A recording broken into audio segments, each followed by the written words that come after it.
Muito boa tarde, meus amigos. Vocês já ouviram um provérbio chinês que diz: não tenha medo de crescer lentamente, tenha medo apenas de ficar parado? Pois é, o cristão também deve caminhar. Paulo, no 4º capítulo de sua carta aos Efésios, cita que devemos andar com humildade, longanimidade e mansidão, condizendo com a excelência do chamado que recebemos de Cristo. Não é para correr ou para ficar parado, é simplesmente andar. Eu convido a você que ainda não se inscreveu em nosso canal, que vá lá no YouTube, canal Antônio Lima Braga Júnior, faça sua inscrição, clique no sininho para que você possa receber as notificações de novos vídeos. E também você pode nos acompanhar no Instagram e no Facebook. No Facebook, você que gosta de ler, lê comigo a Bíblia durante a semana um capítulo, ok? Nessa semana eu postei todo o 4º capítulo da carta de Paulo aos Efésios que nós estamos falando hoje. A humildade, mansidão são inatas do homem. Só é possível através do Espírito Santo.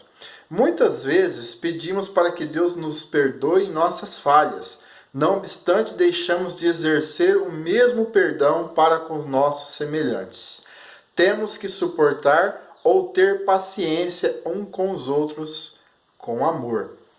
Paulo fala da unidade de espírito, onde a igreja é um organismo vivo, composto por membros vivos.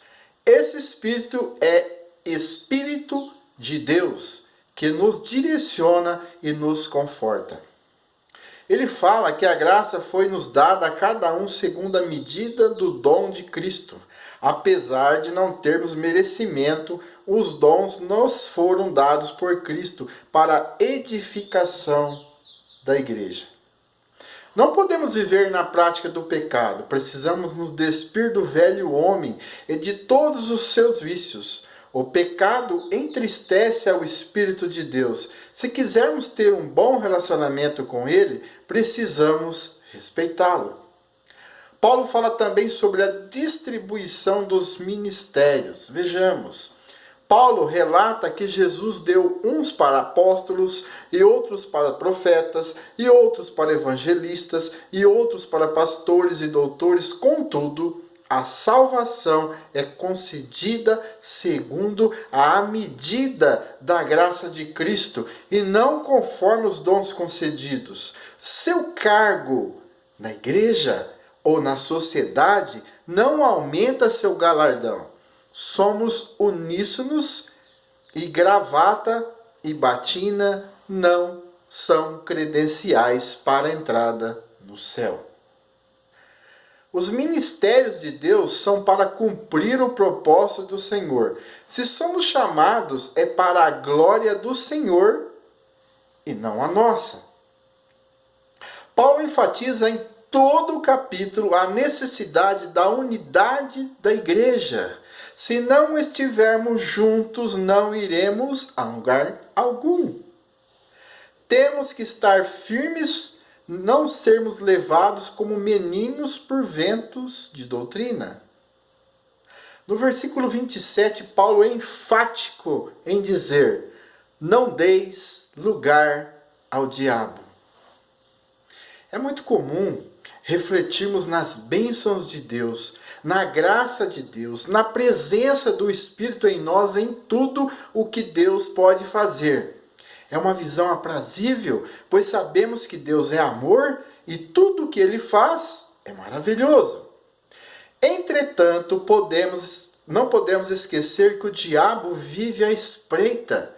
Pedro assim escreveu: sede sóbrios, vigiai, porque o diabo, vosso adversário, anda em derredor, bramando como leão, buscando a quem possa tragar. Está lá em 1 Pedro 5:8. Não podemos ser inocentes pensando que apenas Deus é que pode ter espaço em nossas vidas. O diabo está rondando, esperando apenas o momento em que damos lugar para ele. O objetivo dele é ter um lugar em nossas vidas para cumprir o que deseja: roubar, matar e destruir. Ele fecha o capítulo recomendando mansidão, que é o que nos fortalece diante de Deus.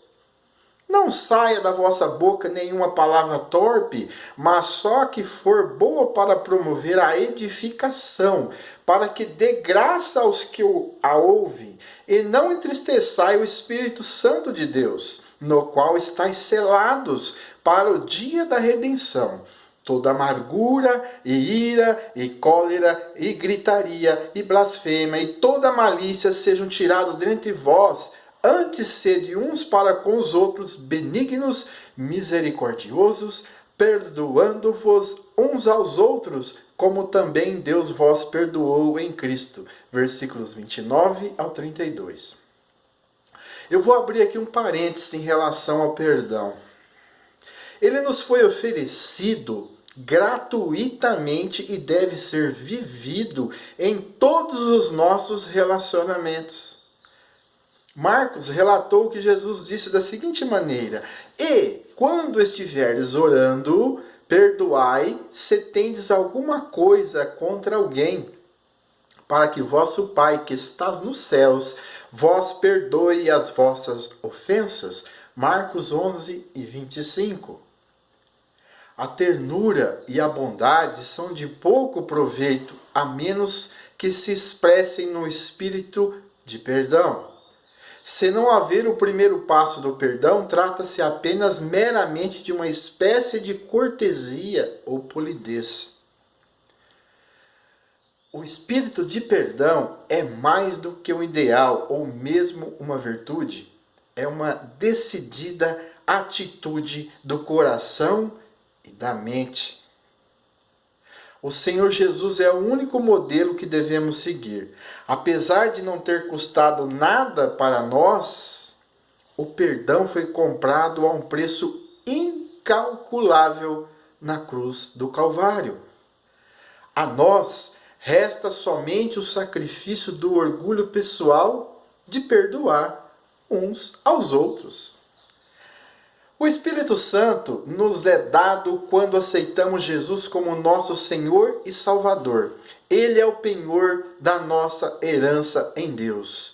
Quando recebemos o próprio Deus em nossas vidas, permitindo que Ele faça morada em nós, não podemos entristecê-lo. Precisamos andar em seus caminhos, fazer com que Ele se sinta à vontade em nós.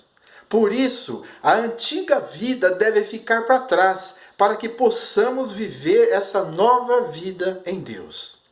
Uma boa tarde e que a paz do nosso Senhor Jesus Cristo esteja com todos.